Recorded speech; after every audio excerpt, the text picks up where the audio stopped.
share the screen. Okay.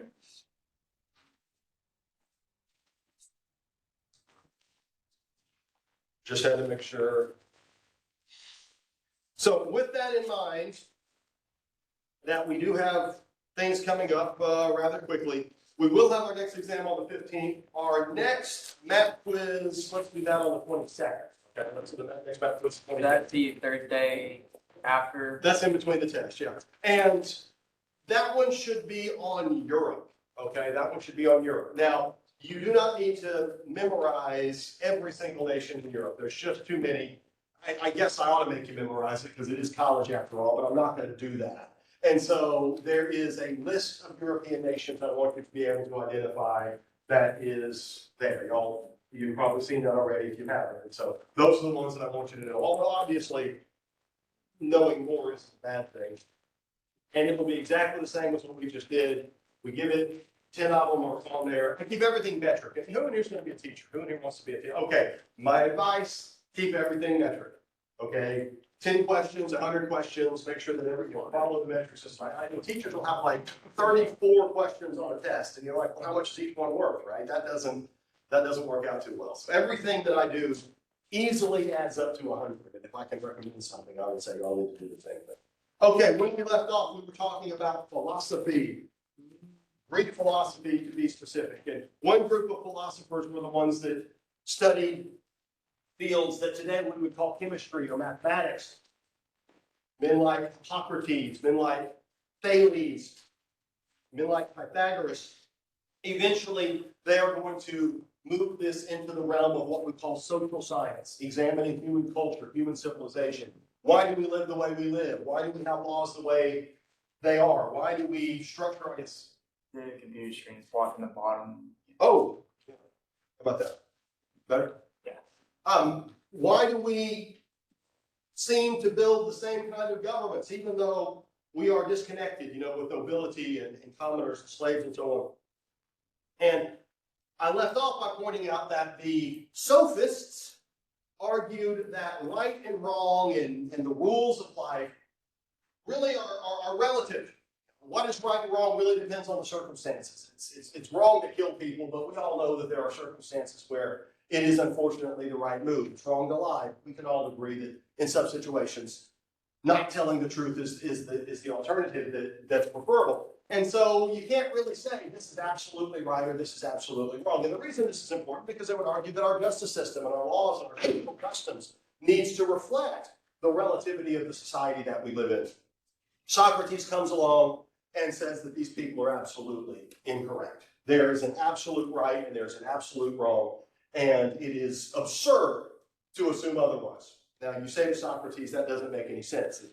I can definitely think of a situation where lying is the right thing to do. I can absolutely think of a situation where stealing is the right thing to do, and yet we would agree that in most cases that is wrong. And so certainly relativity is the way to think. And Socrates said, absolutely, that's not correct. And he would say, okay.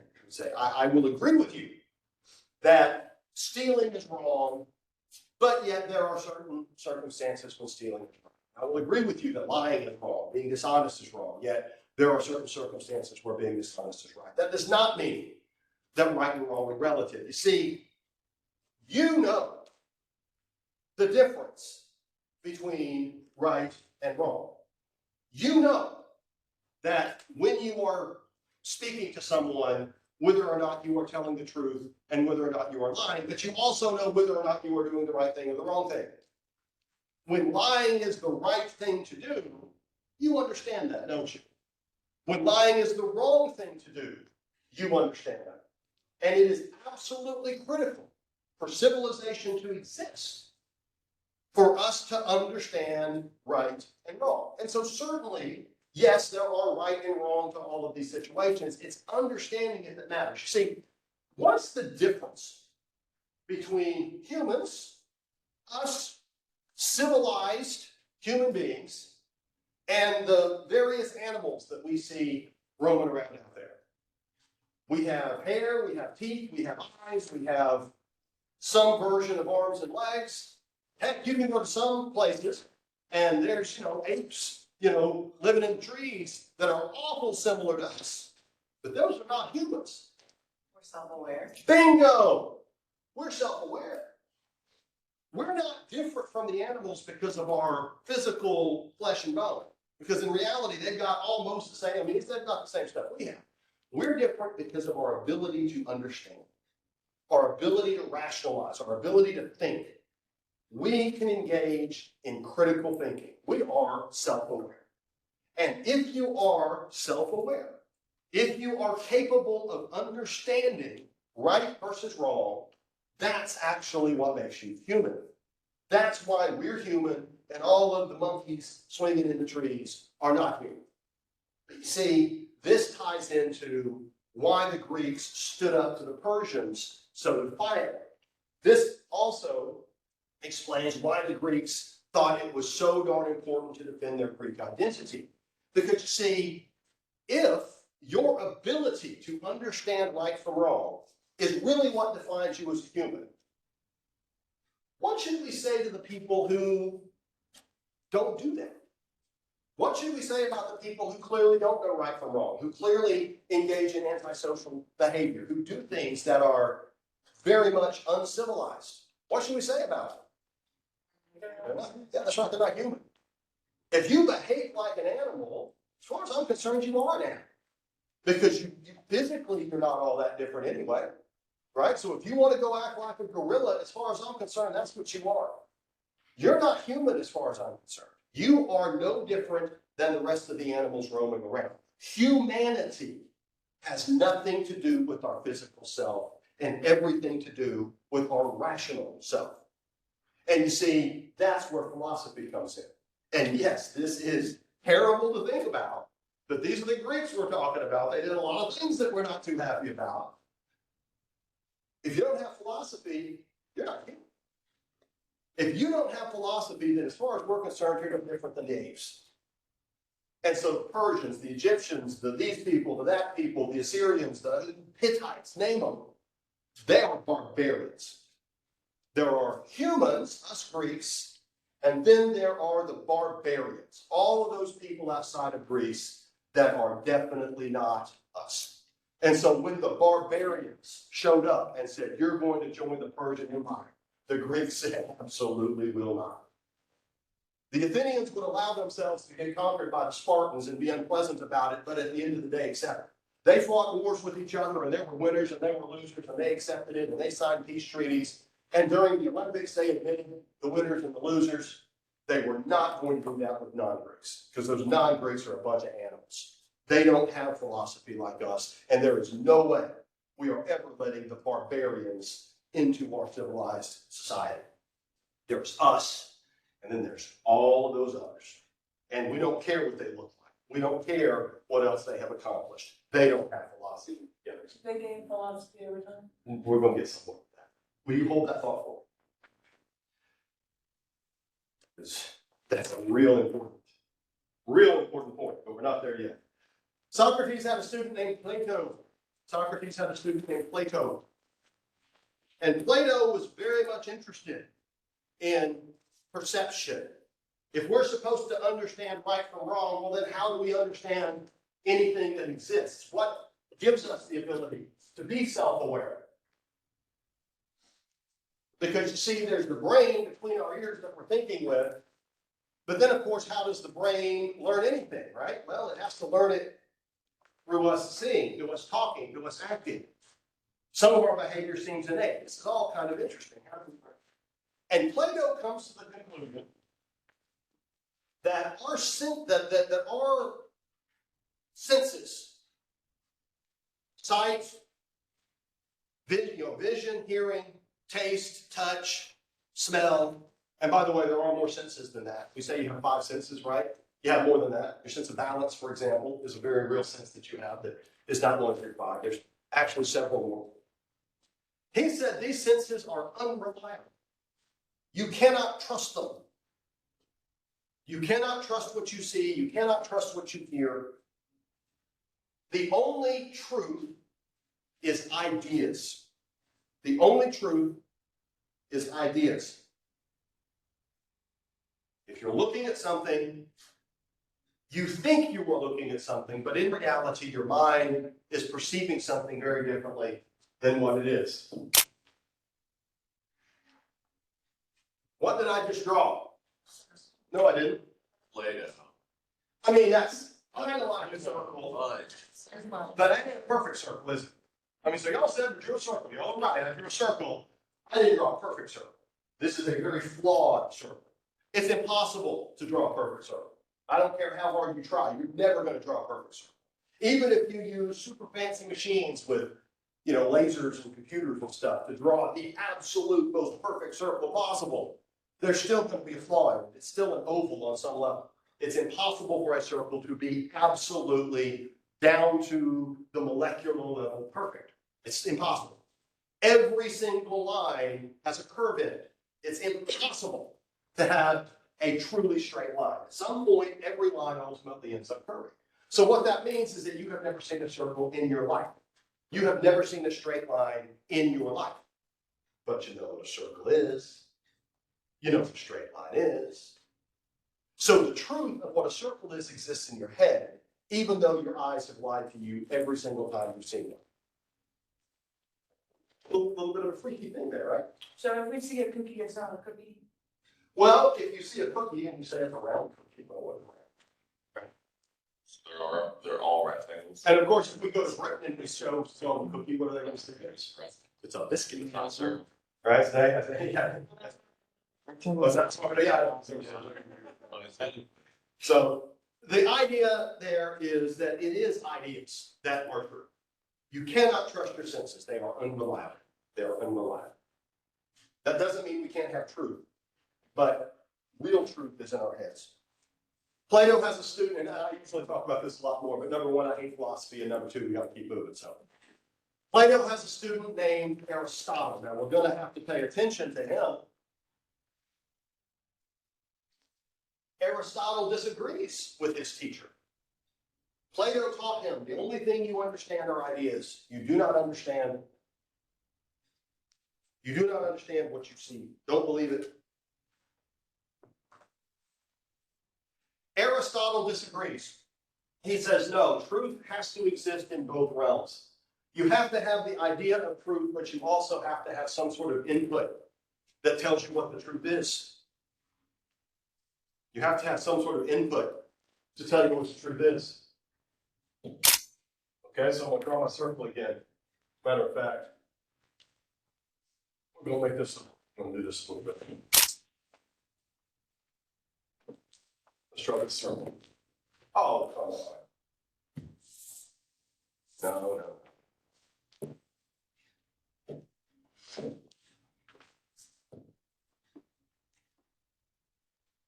Okay. So I've drawn a circle, and obviously we know that's not a circle. It just kind of looks like one. You've never seen a real circle in your life. But there's something else about this circle that we need to look at, because what color is it? Red. That's a red circle, right? That's a red circle. Now, Plato would say, well, your eyes have always lied to you. There's different versions of red, whatever. How about this? Let's take a baby. Okay. And we're going to raise that baby in a room. Let's not do this for you. And this baby is going to be taught everything about human knowledge that we could possibly teach this baby. We are going to give this baby the very best education humanly possible. But this baby will only be able to see the colors black and white. Does this baby know what color that is? No. Can you teach the color red? No. Got to see it. Oh, fuck. You got to see it. And so Aristotle would say your senses have to be part of the truth. They might not be the whole truth, but they're part of the truth. I want somebody to logically and rationally describe fear, love, jealousy. Those exist. Those are true. Those are part of the human condition. Yet nobody can rationally describe those things. You cannot teach them. Are there people out there who do not have the capacity to understand fear? Yes, right? There are people out there that do not have the capacity to understand love or compassion. It is something that you experience, but it is not something that you simply rationally understand. And so Aristotle would say you have to have both. You have to see it, feel it, hear it, touch it, taste it. Also, you have to have the idea of what it is in your head. If we never taught that baby what colors were, he would look at this and says, what am I looking at? And you would say, you're looking at a color. And he would say, okay, well, what's a color? Well, then you can teach. You see what I'm saying? So yes, you have to have the knowledge, but you also have to have the input. Christians like Plato. They don't like Aristotle. Because you see, God can exist as an idea without you seeing, touching, feeling God. But with Aristotle, there has to be some sort of input in order for truth to exist. And so the Christians don't like Aristotle because he wants you to see it and touch it and feel it. But Plato says truth can exist without those things, which means that you can also be a faithful person.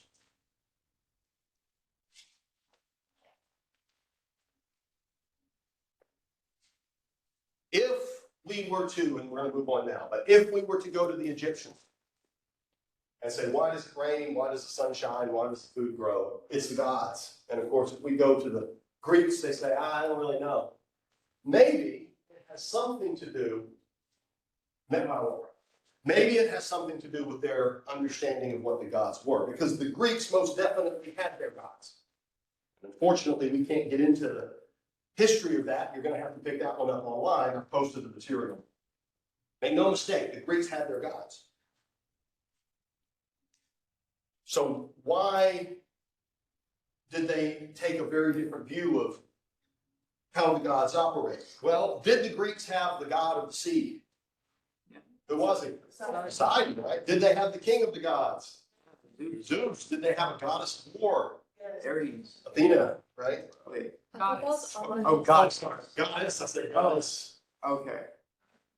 I threw you one there. Yeah, there's gods and goddesses. But you see, Poseidon isn't the sea. Poseidon's just the man in charge of the sea. To the Greeks, the gods were more or less humans with special powers that were in charge of stuff. Some of them weren't even in charge of anything. The gods are certainly not perfect to the ancient Greeks. The gods misbehave. The gods have all the same flaws that humans have. And you know what? If Poseidon decided to retire, if he said, I'm tired of running the sea, I'm just going to be done with it, the sea would still exist. Right? The sea's not going anywhere. Right? Poseidon's kind of like the CEO of a corporation. The CEO steps down, the company's still there. And so if you go and you say, I want to understand how the sea works, you're not angering Poseidon by figuring it out. You see, if you say, I want to know why the rain falls, you're not angering any of the gods by questioning whether or not it happens. You see, if I say the sun is in fact a big ball of plasma, 93 million miles away, you're not angering the sun god. Now, to the Egyptians, you are, because that is the eye of Horus. And so you're saying Horus doesn't exist and all of our religion is a bunch of nonsense. But to the Greeks, that's fine. Understand the natural world. The gods don't have a problem with you knowing how it really works. And so that might be the difference. The Egyptians saw the gods as existing outside of the human realm and deeply connected to the very principles of what we are worshiping. The Greeks saw the gods as living among us and more or less just like us with all of our flaws, and the natural forces were not something that we had a problem studying. The Greeks also came to believe very strongly that you as an individual matter. And this is why I want you to study the Greek epics. We got to move on because we got a test next Thursday. But the great stories of great men and great events and all of the conflict and drama that are associated with them, the Greeks saw these as ways to teach us how to live. What are the two Greek epics that we know more than any other? Hercules. Well, the epics stories. Oh.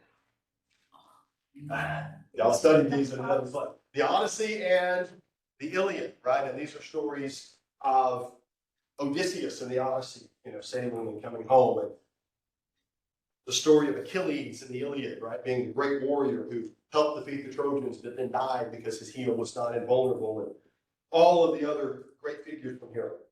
And what the Greeks are teaching whenever they teach these stories, and they push our desire to understand how the world works and our desire to embrace philosophy and our desire to become human rather than barbarians. is they are really emphasizing individualism. You, as an individual person, are unique. You, as an individual person, think on your own. You, as an individual person, can go out and accomplish whatever your abilities enable you to accomplish, and you should. You see, you're only going to be here one time to the ancient Greeks. That's it. I don't care who you are. You got one round on this earth. It's like a video game, one life in it. And when you die, that's it. You're dead. And so the advice from the ancient Greeks, make the most of it. Achieve the most you can achieve. Succeed as much as you can succeed. Do the most awesome stuff that you can do. Because once your time is up, you ain't coming back. Now, the ancient Egyptians say what you're supposed to do is be humble and serve Pharaoh, and your reward exists in the afterlife. And a good Egyptian plows the field all day long and harvests the grain and works on the pyramids when he's told, because he's an ant on an anthill, right? And all the ants have a job to do, and none of them are individuals, right? The bees in the beehive, and there's no individualism there. They're all exactly the same, and the collective hive is what matters, the collective anthill. You as an individual don't matter, it's the collective that matters. And the Greeks said, no, you matter. Go out and live your life. Go out and do what you're supposed to do. Go out and achieve and succeed. Challenge yourself. Because that's the way you really should be living. And there really is only one way to be immortal. There's only one way to beat death. What's the one way you can definitely beat death? At least beat death for a while. Who saw the Pixar movie Coco? All right, what happens in Coco? You go to the afterlife, right? And what happens when you leave the afterlife? How does that happen? Oh, no. You don't remember? Like, What's that? I don't know what you mean. You get forgotten. You go to the afterlife and you live among the other skeleton people, and then the minute you are forgotten, the minute your picture goes away and nobody remembers you, that's when you truly die. And that's what the Greeks would say, right? You are immortal as long as you are remembered. As long as people speak your name, you are still here. And so the winners in life, the people who accomplish, the people who go out and be the very best they can be, are the ones who live forever. Because we still talk about them, no. We don't talk, who built the pyramids? I have no idea what their names were, right? I have absolutely no idea who those anonymous workers were. But I know who Stephenry was. I know who Dozier was, because they were the people who made it happen. They were the individuals that actually accomplished that damn big ass pyramid right there. And I can see it, and I can say that has made Dozier immortal, because everyone will remember him as long as that pyramid exists. And so that's what the Greeks said. And so when you study the Greek epics, the Iliad, the Odyssey, what they're doing is saying Achilles is a hero because he did the best he could do and he is remembered. Odysseus is a hero because he went out and achieved and accomplished. He had a good life, and man, did he live it up. Now, we will look at a different way of looking at the world whenever we get to early Christianity. That's Greco-Roman philosophy, but that is not the only one. We got to move forward. And I cannot talk about the Iliad and the Odyssey, and it just burns me up. The Greeks invented plays and playwrights. Drama, as we understand it, was invented by the Greeks. I hope you know that already. And that's in the notes that you're supposed to study. They also invented history. Eventually, they will begin to write history for its own sake. And if you're going to remember great men and great events, we got to write them down, don't we? We have to tell their stories. We have to tell the events of what happened. And Greek epics, which are not true, they are fiction, they're fantasy. The Iliad and the Odyssey are not true stories. Eventually, they start writing the true stories. Herodotus was the first real historian. He wrote about the Persian War. And he wasn't trying to tell a tall tale or glorify any individual. He just wanted to tell history for its own sake. Thucydides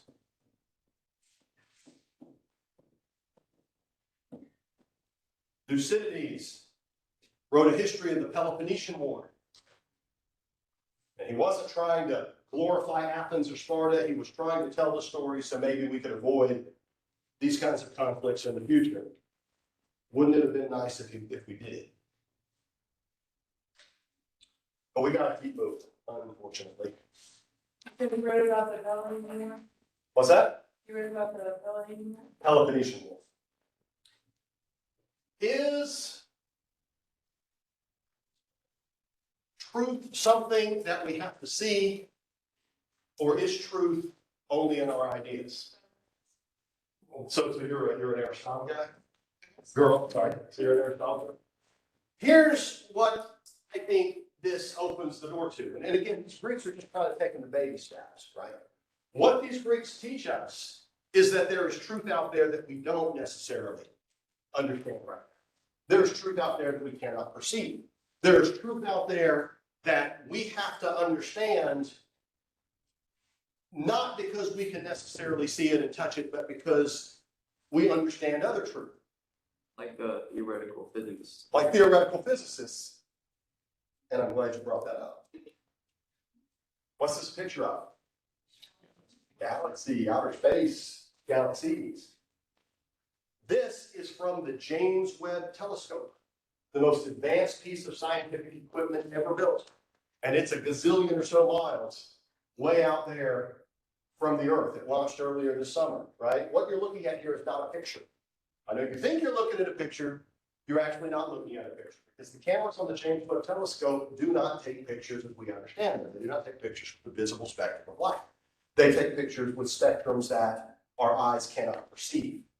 Now, does the light that our eyes cannot perceive exist? Yes. Yes, it does. Can we comprehend the light that does not exist, that we cannot see? How about tools? We can comprehend it, but we can't see it. Right? We know it's there. We know the wavelengths, right? We know the details, the physics behind it. We just can't see it with our own eyes, right? And now that we know that there is light that is invisible, that there are elements out there that we cannot perceive but yet exist, we now can view the universe in ways that even they couldn't understand. Because what we've done is we've taken pictures of the infrared and all these other wavelengths and all of these other ways of perceiving it. Computers have processed it and they turned it into a visible image. They say they turned it into something that we can see. And so when we start saying truth isn't necessarily what's right in front of us, and I want to know how the world really works, and I want to know how the universe really works, and no, I'm not going to blame it on the gods. I want to know for real. We do stuff like James Webb. You see, when we say it's the eye of Horus, and if I can't see it, it doesn't exist, and I'm not even going to question it, and I'm sure that seriously I don't want to make the gods angry, all we do is stay in the same place for 2,500 years. You see, the Egyptians never moved forward, did they? They built a couple of great pyramids, and then they were just peasant farmers worshiping the Pharaoh for the next few thousand years until they were conquered. The Greeks started philosophy, and we're not even 2,500 years later, and we're already putting stuff like this into space. You see? So if the Egyptians had developed philosophy instead of building those pyramids during the Old Kingdom, imagine what Ramses II could have accomplished, right? But they didn't embrace that philosophy, so that they stuck. We did embrace the philosophy, and here we are. It's phenomenal. There is truth we don't necessarily see. There is knowledge that we have to gain. I don't know how the universe works, but dang it, I want to find out, right? There's light that you cannot see. The Egyptian would think you were out of your mind. Plato would say, that's cool. Right? Plato would say, okay, explain to me how it works. And we end up with James Webb. Somebody have a question? Well, that's the same thing with hearing. Yeah, same thing with hearing, right? There's sound that we can't hear, right? The sun is made out of what? Plasma. The heck is plasma? A philosopher would want to know. Someone who doesn't have philosophy would think you're talking babble talk. Let's move on. Really glad you brought that up. Hang on to that thought. You wouldn't make a good ancient Greek in Socrates' time, but you're gonna make a good one later on because you asked the most important question here. Okay, Sparta dominated Greece after the Peloponnesian War. And Sparta was dictatorial, Sparta was brutal. The rest of the Greeks didn't like Sparta, and there's more fighting and more conflict. North of Greece is a kingdom called Macedonia. North of Greece is a kingdom called Macedonia.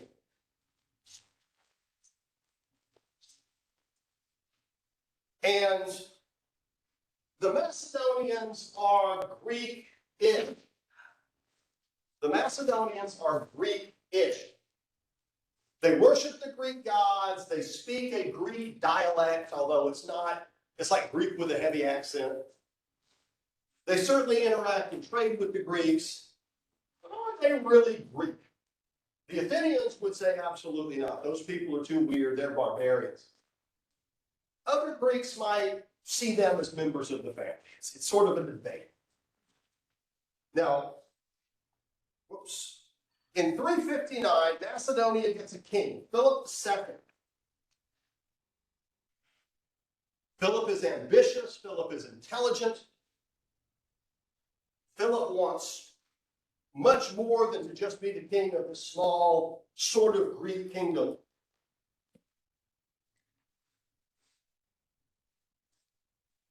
And as far as Philip is concerned, he is Greek. Philip sees himself as a Greek. He sees himself as a member of the Greek family. And he really doesn't care what the Athenians think.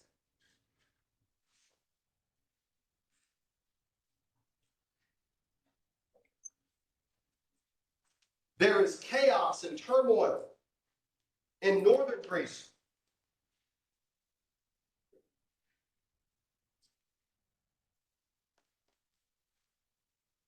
And Philip sends his army to restore order.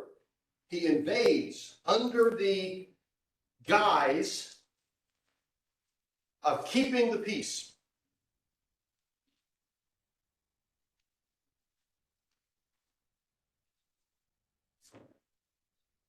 But he doesn't leave. And some people in northern Greece welcome him, because here's this stable, strong power using their army to maintain order. They're Greek enough to us. You know, it sure beats what was going on before. Temples were being desecrated and things like that. But in southern Greece, this was seen as an invasion. This is a foreigner who has sent his army into Greek land, and he can't be allowed to stay. And to cut to the chase, in 338 BC, now this is several decades after the Peloponnesian War has ended, Athens raised an army with other Greek allies and attempted to defeat Philip and drive him out of Greece. And this was the Battle of Sharonea, 338 BC. This is the Battle of Sharonea. So it is the Macedonians, who may or may not be Greek, depending on your opinion, versus an Athenian-led all-Greek army. Kind of like a civil war. And who do you think won? Philip. The Macedonians win. And what that does is puts Philip in a position to dominate Greece. Here's Sharonea right here. That's where the battle took place. Like a lion. That's not the lion. Crushed from the vineyards of Philip's own vineyard, Sharonea. After having defeated Athens, Philip is now in a position to take over almost all of Greece. No, they still couldn't get Sparta. They were still too obnoxious. But Yeah. Philip rules Greece. Sorry? He's like, it said that he died in 36 though. Oh, did I? 336. 336. Yeah, and I'm getting to that in a minute. In 338. And yeah, 338 was the battle, so it was like 2 years, that's exactly right. I'm getting there. Philip has now brought Greece under his control. So for the first time, Greece is more or less unified under one government, because Philip is simply too powerful to be stopped.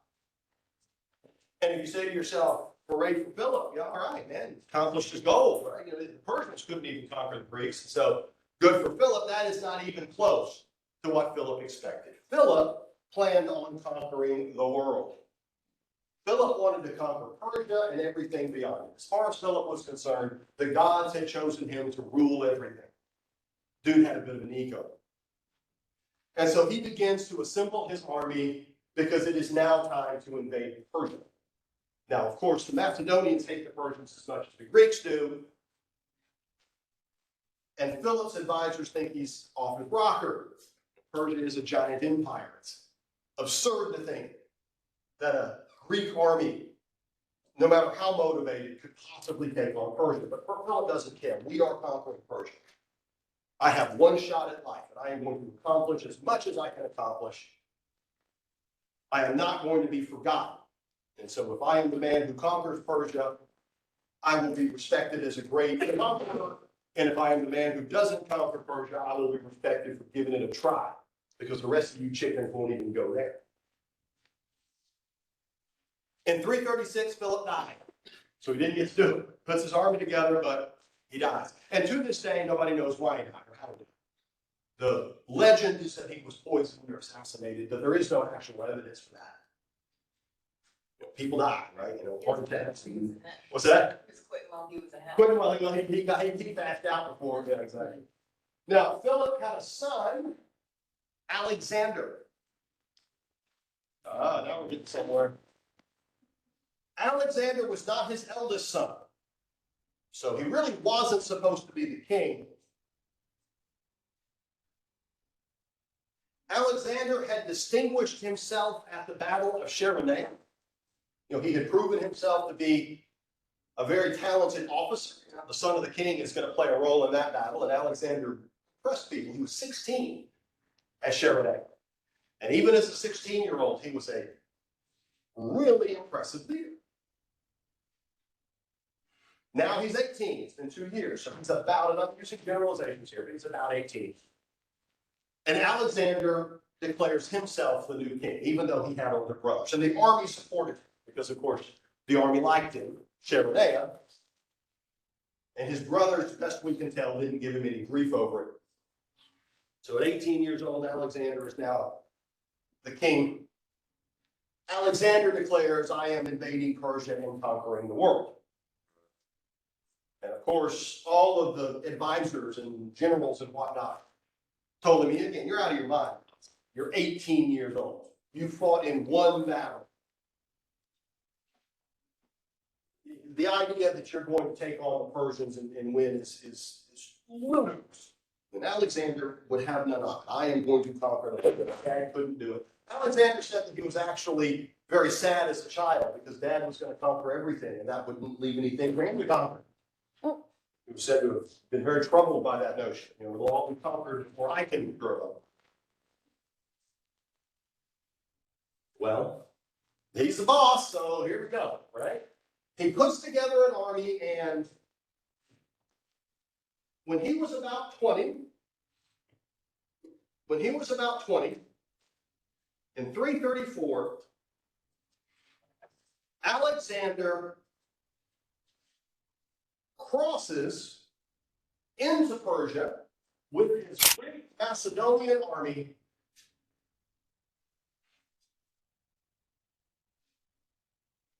fighting every step of the way. Now, he's got an advantage because you remember along the coast here, these people are kind of Greek anyway, aren't they? You know, these people don't like the Persians. They're living under the Persians. It's still kind of a big gray area whether or not Persia really controls them, but we know that they hate the Persians. And of course, Alexander makes clear to them that you're going to join me, or I'm just going to burn your city to the ground and kill all of you. So you really don't have much of a choice. But it was generally understood, or some legend has it, that his first entry into Persia along the coast here was very popular. And they joined him, cheered him on. And the Persians don't take him seriously. And remember, this is kind of a backwater. Persia has definitely avoided it since the Persian War. And, you know, why should we even take this knucklehead seriously? It's not a big deal. And so the Persian forces opposing him were not really large or up to speed. We're not dealing with the top brass in the backwater of the Persian Empire.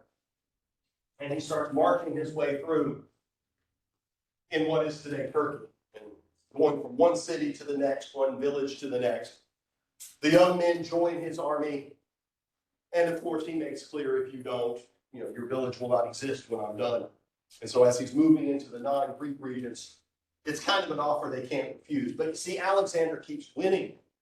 He has just an endless amount of confidence. I am destined to do this. And when Persians try to oppose him, he just always mops the floor with them. We are destined by the gods to win. It is impossible for us to lose battles. Well, by the time Alexander reaches this area right here, now the Persians are taking him serious. Now it is time for the Persian emperor to deal with this guy. And he sends the Persian army. And by some accounts, as many as 300,000 men. Alexander now has a pretty big army. I mean, it was about 50, 60,000 when he started. It's probably about twice that size now. And he is a very real threat. So the Persian emperor sends the big Persian army, and this is the battle of Issus. And of course, Alexander does not care how big they are. He does not care how talented or trained the Persian army is. And no doubt they were. Who wins the battle of Issus? Alexander, of course. Really? He didn't just win, he annihilated them. Absolutely mopped the floor. And when it was over with, he invited the survivors to join him. He said, all right, fellas, I've mopped the floor with you. Now, again, he's giving them an offer they can't refuse. He says, I'm going to execute every one of you, or you can join me and we're cool. And so they go right over to his side. You see, they see, hey, this guy's got something here. Maybe it's in our interest to be on his side. Alexander's, here is a relief, a mosaic of Alexander. And here's a coin with his face on it. We know what he looked like. There's enough surviving imagery to where we have a pretty good idea of how he looked. And here's the bigger mosaic. Here's the bigger mosaic. And this thing is amazing. Okay, it's absolutely amazing. Okay, we've got the Persians, and they're attacking Alexander. And this is the moment where the tide shifted in the battle. This is the moment when Alexander's men start overwhelming the Persians, and they start to break and run. So right now, they're all starting to run in the other direction. And here is Alexander coming in with the sword. Here is the Persian emperor, right, getting ready to pack it. Here is a dying Persian soldier going down, and you actually see his reflection in his shield. This is his shield, and his reflection is shown in his shield, in the mosaic itself. So whoever did this really, really knew what they were doing. This must have taken years to complete. Wait, this is a wall? Yeah, this is a wall. It's in Egypt, actually, if I understand it. It's mosaic. It's all itty bitty little rocks. Itty bitty little rocks. Yeah. It's just, you just can't even. Are there any good guys in the story? It's really hard to find good guys in history, to be honest. So I'm going to say no. Yeah, hey, look, I'd be one of the guys that got stopped. I'd probably hit it. The minute blood started spewing everywhere, I'd get out of it. After Issus, Alexander is supported by his men in practically worship. He marches down the coast. Some of these cities he had to conquer. Some of them joined him. He had to lay siege a couple of times. He can now get naval support, of course. And so he starts connecting with the water. He then marches into Egypt, where he declares himself Pharaoh. I'm sure you saw that coming. Now, why does he want Egypt first? He wants the gold, he wants the grain. I mentioned that before. He wants the gold, he wants the grain. Gotta have Egypt if you're going to conquer anywhere in the ancient world. Keep that one in mind in case you get any ideas. Alexander has now created, I think, what we would say is a pretty impressive little empire for himself. And he has also cut the Persians off from the gold and grain in Egypt and from any access to the Mediterranean. You see, the Persian emperor can no longer access the water. Naval power is critical to the survival of any state. Alexander waits a year, rebuilds his army, supplies all of his men. He is now practically worshipped by them. And what's next?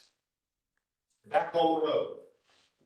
He then leads his army into Persia and just conquers city after city. And every Persian army sent against him, he defeated, and he allowed the losers to join him. And the accounts are they were ridiculously loyal. Not surprisingly, you would be too, seeing that he knows that you used to be his enemy, so you are now going to be his strongest supporter.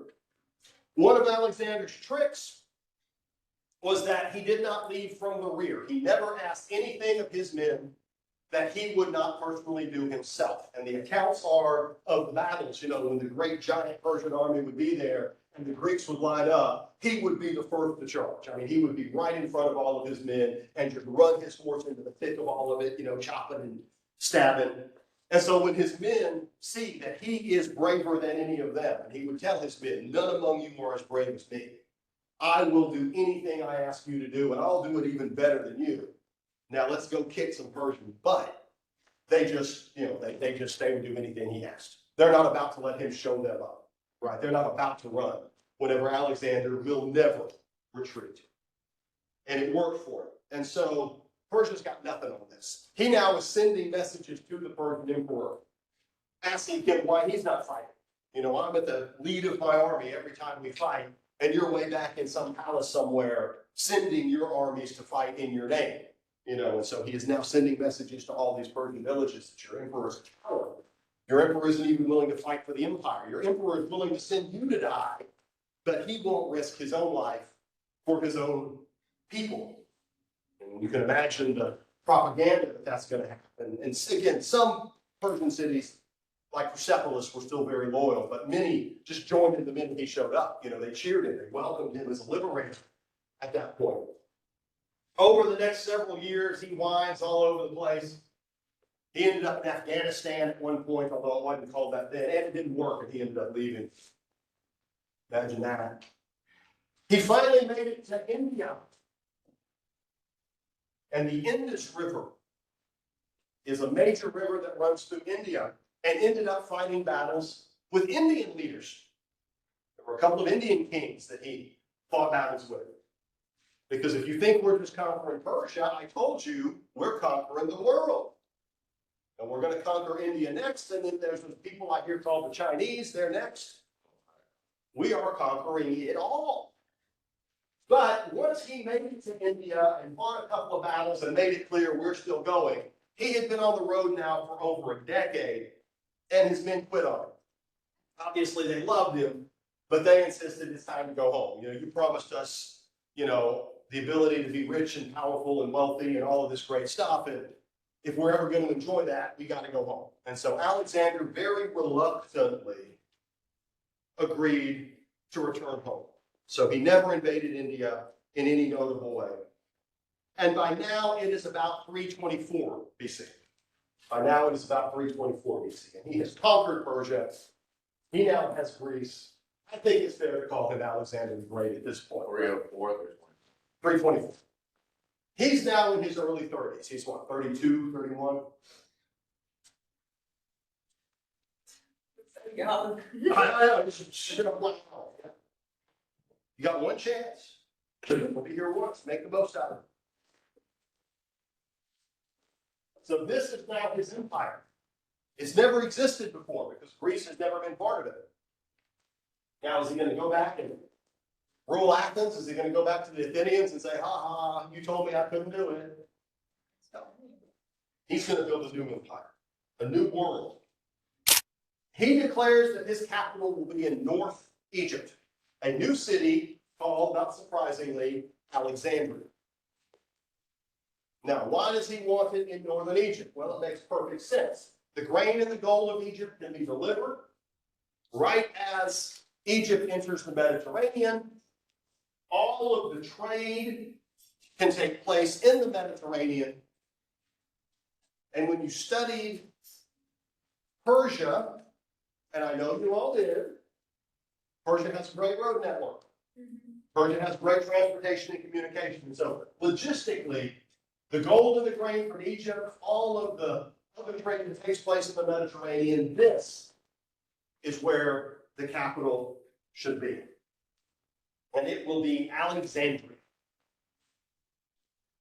About a year after getting back and putting the shovels in the ground for Alexandria, he got sick and died.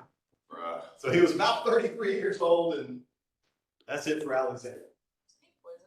Nobody knows. Again, that's when it's like his dad. It's fun to think he was, but he could have had appendicitis, right? He could have had an aneurysm. He could have, there's any number. He could have had some form of cancer. Pancreatic cancer comes on quick if you get it. So there's just, the legend says, or the story says, he got sick. A few days later, he died, and that's the end. Someone seems to be the second. I don't know which version. I think it was other version. I think he had two older brothers. That's a good question. I'm not entirely sure. But he's not dead yet. We're going to get back to it. You see, he built this new capital of Alexandria, a brand new empire. And it's not going to just be a geographical new empire, something that had never existed before.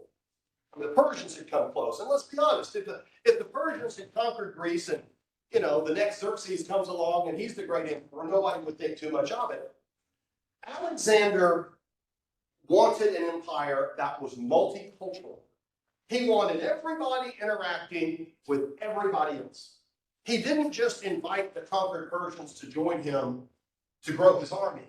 He invited them to join him because he respected them as soldiers. You guys fight pretty darn well. You're on the losing side and your emperors will win, but I respect you as soldiers. Come join me.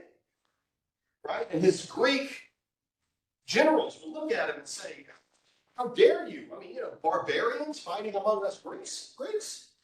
The Persians are a bunch of apes. They might as well be swinging from the trees. They don't have philosophy. And Alexander would say they're darn good soldiers. Let's do this. Because you see, just because you don't have philosophy doesn't mean you can't be taught philosophy, right? We can all learn. We can all become better. We can all figure it out. Alexander was Macedonian. He wasn't Greek. Really, he was Greekish, right? Now, when you're the son of the king, you get the best, right? I mean, everything is, being a prince, that's a good way to live. And Philip made sure that Alexander got the best education possible whenever he was raised. And so Philip II hired Aristotle to teach Alexander, to be Alexander's tutor. The Aristotle, the man we just discussed, was Alexander's private tutor. And of course, Aristotle is going to teach Socrates. Aristotle is going to teach philosophy.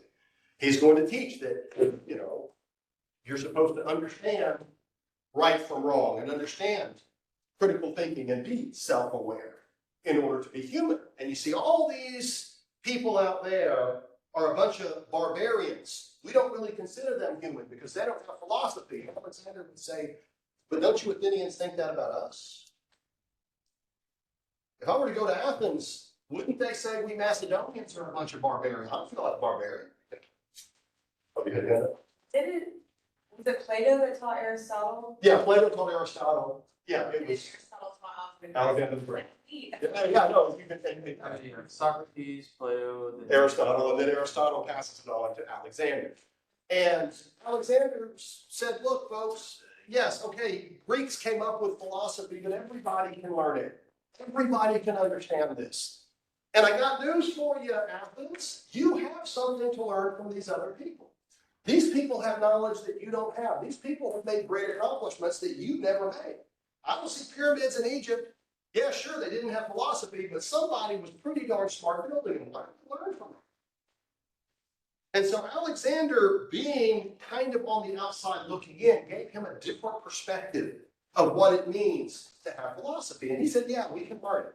We can teach it. We can make a world that is vastly more significant, because why keep this brilliant way of thinking just within the Greek family? Why not spread it everywhere? Why not teach everybody philosophy?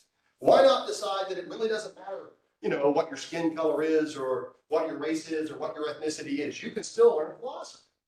The Greeks can learn it. That means the Egyptians. That means the Persians. That means the Assyrians. That means the Hittites. That means the Nubians. You name it. They can all learn it.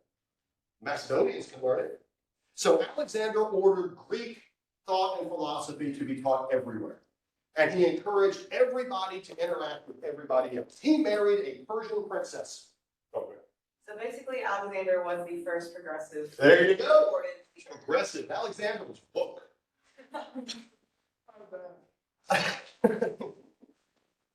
He married a Persian princess.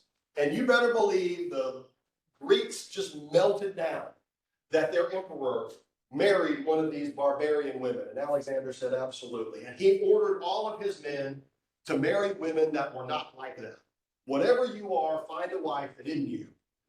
And that way we can all create a interconnected world and all learn from each other. And of course, at the heart of it all is going to be philosophy. We are going to spread philosophy to every single corner of my empire. Alexandria was built. Even though he died, Alexandria was built. He didn't live to see it, and we don't know where he's buried. That's one of the great mysteries of the ancient world. Where is Alexander's tomb? And there really is no way that we don't know. Was he buried in Greece? Was he buried somewhere in Alexandria? Nobody knows. I mean, it's just I gone. think you just discover it today. Let me tell you, it would be bigger than King Tut if Alexander's tomb could be found. It just never has been. There's a lot of old tombs in that part of the world, of course. And I think like 10 years ago, there was a rather notable tomb found in northern Greece where Macedonia was. And of course, all of a sudden everybody's like, oh, it's him, it's him, it's him. What? It was some woman, but yeah. Some people think that it was, it's very likely that it was destroyed and looted by some, because, an awful lot has happened, but who knows? And again, the great mystery is what the heck happened to this too. There was what's that? It's probably not dead. It's still out there somewhere. Person, they probably found a way to. There we go. Just keep that in the jar like Futurama. They found in Alexandria, I want to say maybe 30 years ago. And again, there's a lot there from the ancient world. They dug up a gigantic, super duper something black coffin, black sarcophagus made out of stone. And this thing weighed like 10 tons, right? It's huge, right? And it was just under some creek somewhere. And it was made out of really exotic black rock.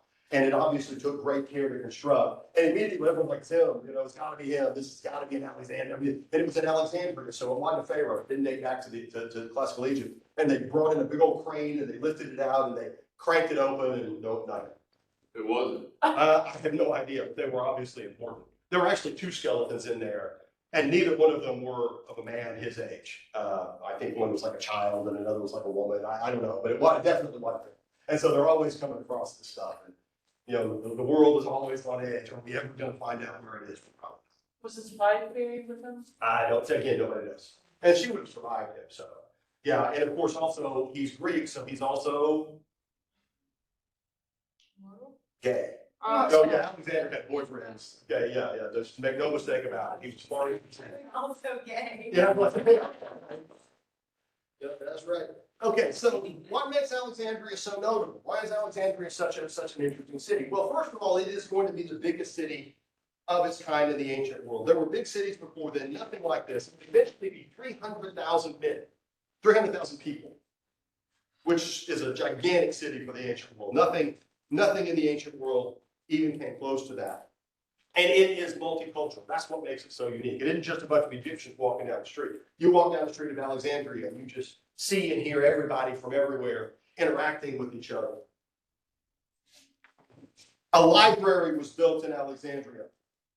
Here is Alexandria, a map of what it would have looked like then. A library was built in Alexandria. And in it was collected everything from everywhere in the ancient world.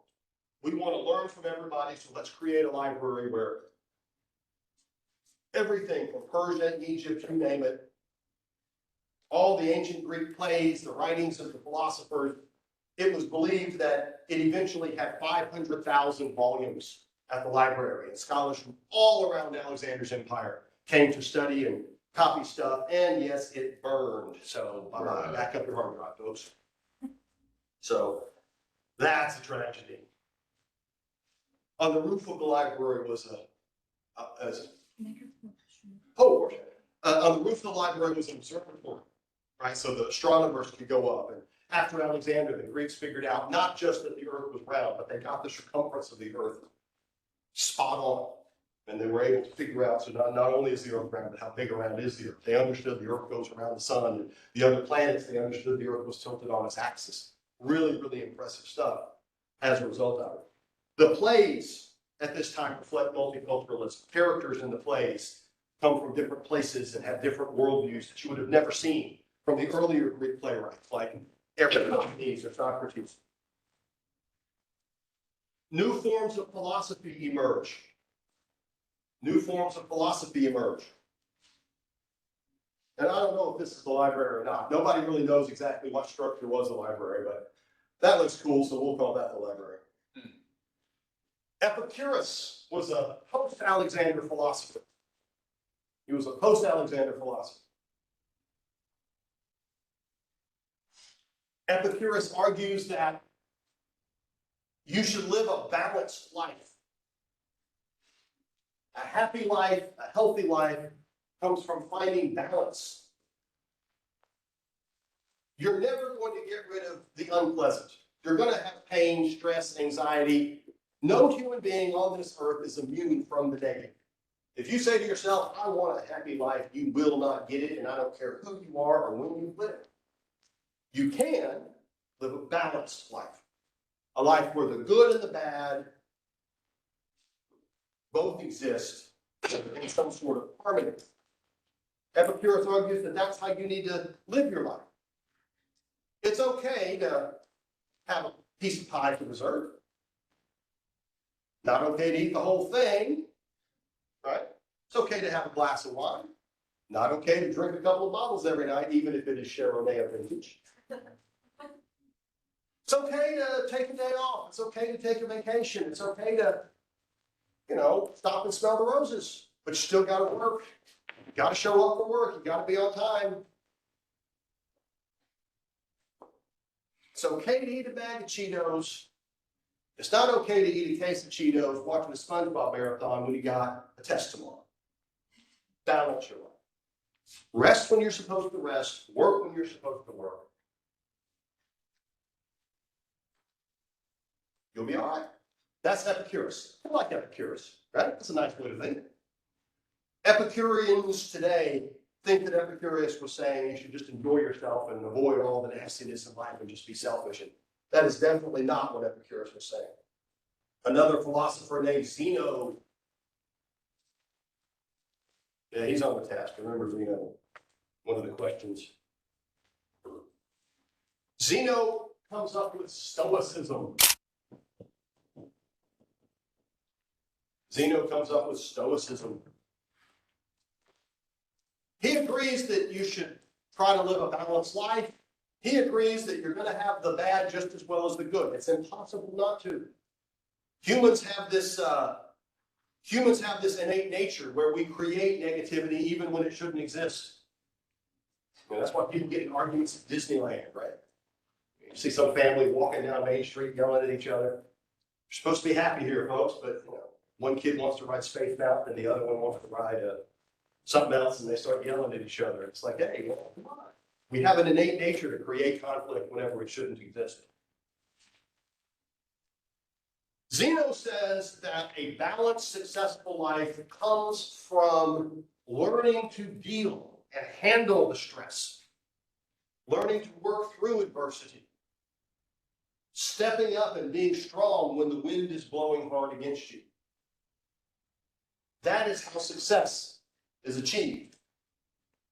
That is how you actually live a good life. Odysseus did not make it back to Ithaca in the Odyssey by being weak. He did it by standing up to the challenges, right?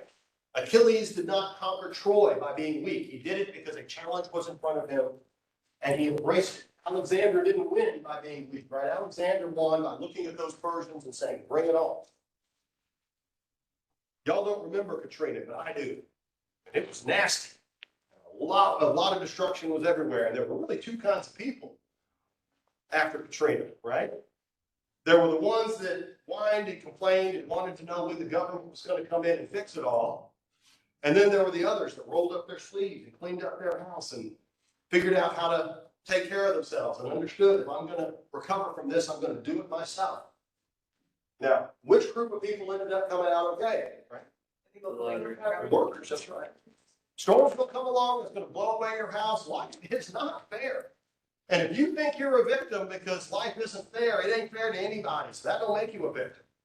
According to Zeno, you roll up your sleeves and you make your life what it is supposed to be. You solve the problem, you accept the challenge, you act like an adult. And I don't like Zeno. Zeno's kind of annoying, isn't he? I'd much rather sit around and complain and want somebody else to fix stuff. But Zeno's got a point, right? Zeno's got a point.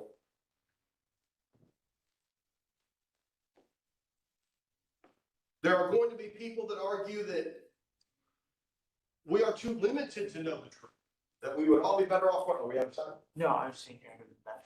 Oh, yeah. Set off a trend here. That we are too limited to know the truth. They are the skeptics. I won't get into them. One group of people are the cynics.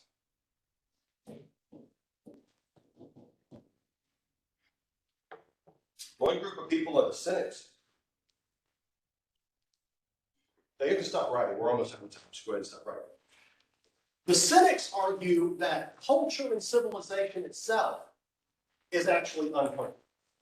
That we have actually made ourselves into unhealthy, unhappy, unbalanced creatures. And the solution is something that we would find very unpleasant and have a hard time dealing with. Because you see, humans really aren't meant to be living the way we live. What we did when we started farming, when we went into the Neolithic Revolution, was we took away our humanity. And it's actually turned out to be very bad for us. I want you to think for a second about two lions, okay? Wow, lions. Okay. One of them is living on the African savannah, being a lion, chasing down the gazelles or whatever it is they eat. And the other lion is living in a zoo. Okay, the other lion is living in a zoo. Now, the lion in the zoo doesn't have to hunt for his food, right? They just throw him steaks all day. The lion in the zoo gets medical care, right? The lion in the zoo gets a real pretty lady lion in there to spend time with him. Giggity, giggity, right? The lion in the zoo has a pretty easy life. Things are going good for the lion in the zoo. The lion in the savannah lives a short life, a harsh life, a brutal life. He has to fight for everything that he wants. If he doesn't kill that animal, he doesn't eat. But he has his freedom. Bingo. The lion in the savannah in Africa is actually the one who's better off, right? The lion that gets to be a lion is the lion that actually needs to exist. The lion in the zoo is living a life that is incredibly unnatural and unhealthy. And it gets even worse because you see, that lion was raised in the zoo. So that lion doesn't even understand how to live as a lion. That lion knows something is terribly wrong here. I'm unhappy, I'm stressed, I'm frustrated. They throw me steaks all day, but I don't like them. Right? Something ain't right here. I don't know why I'm so, they pace in their cage all day long, right? All they do is walk back and forth because that lion is stressed and anxious. And you say to yourself, you got it made, lion. My goodness, you're going to be so much better off than your counterparts in the wild. And that lion is in a very bad place. And the cynics argue that's what we've done to ourselves. And we're like that lion that doesn't even know what it's like to live a natural existence. We have put ourselves in that zoo, and now we've gotten so far removed from being natural, we don't even understand. What would being natural entail? Something I ain't doing, right? Yeah, I'll take the zoo any day of the week with too, because abandoning all civilization is what we're saying we need to do. That's not possible. And so it's really a thought experiment, but it's interesting to start thinking about these things, right? What is existence? What really does make us human? Is our physical selves, how we perceive the world? Should we go out and accomplish as much as possible, or should we be humble and serve? Epicurus would say, don't go out and accomplish as much as possible. What you need to do is be honest, right? Get your farm, get your land, get your family, live your life. Find a way to be balanced. You don't have to be an Alexander the Great to be happy. As a matter of fact, people like him are frequently more stressed and unhappy than ordinary simple peasants who just live normally, right? Big Lebowski, just be the dude, right? I don't know. You got to figure that one out for yourself, but you also have to leave because we're out of time. I will see everybody on Tuesday.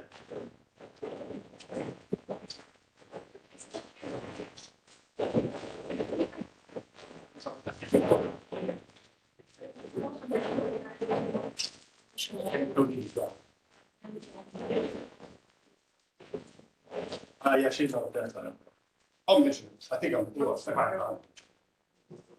I'm sure they know what it is. Yeah, yeah. It's because I need to motor home. You're gonna. You do remember? Oh, no. Yeah, it'd be nice to do so. Here. I'm sorry, like, was on the phone call with my boss because he couldn't find the papers that I did. Oh, gosh.